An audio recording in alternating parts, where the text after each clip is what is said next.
All right, John from Grumpy's. I'd like to talk to you a little bit about a vehicle that came in recently. Came in with an engine knock. When we got started on the engine, this is what we found. Started with air filter. Seemingly, not too big a deal. But the further we got checking it, the more we realized it actually had a bigger part. It turned in kind of to a mountain. The air that bypassed the filter led to a bunch of dirt coming in, and first it started with the turbo. The compressor wheel on it, you can see was all chewed up. The fins, which should be nice and clean and straight, were rounded, just kind of worn away, etched from all the dust and sandblasting that basically happened. Of course, it didn't stop there. The dirt kept going. It entered the charged air cooler, and it etched that away. Now, fortunately, this engine uses coolant on one side of the charged air cooler. So once it ruptured, coolant entered the engine and basically hydrolocked the engine, causing major engine damage.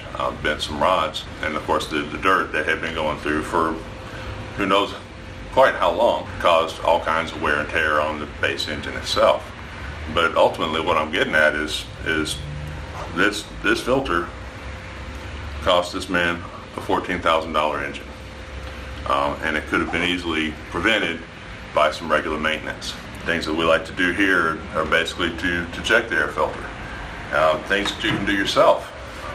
Most of the diesel engines come with an air minder. And basically, as the air filter restricts, this yellow piece right here will be pulled in closer to the red. So that's something that you can keep a visual on your own, but definitely something that we check here, along with just looking at the air filter itself. There again, we like to use factory parts. Motorcraft on Ford and AC Delco on Chevy, Mopar on Dodge. Not to say there's not other good filters out there, but I know this filter was built for your engine, and it fits right and it performs right. And on the topic of air filters, we can talk about other filters. This one in particular, a lot of people don't care for because it's a little bit more expensive filter. This filter right here goes on a Ford, on a 6.4, but this filter was actually designed for the use in coal mines. This filter can hold up to 3 pounds of dirt before it restricts. All the little passageways in here,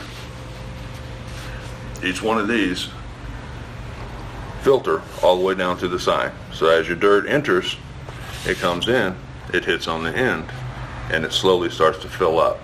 That's an incredible amount of dirt. And that's something that you will never see in the pleated style air filter. A little bit more money, but it's a good factory design. Fords are not the only one to use it. This one is actually on a Duramax, on a Chevy engine.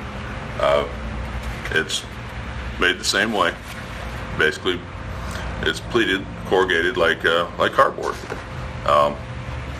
And what that allows you is more surface area for filtering.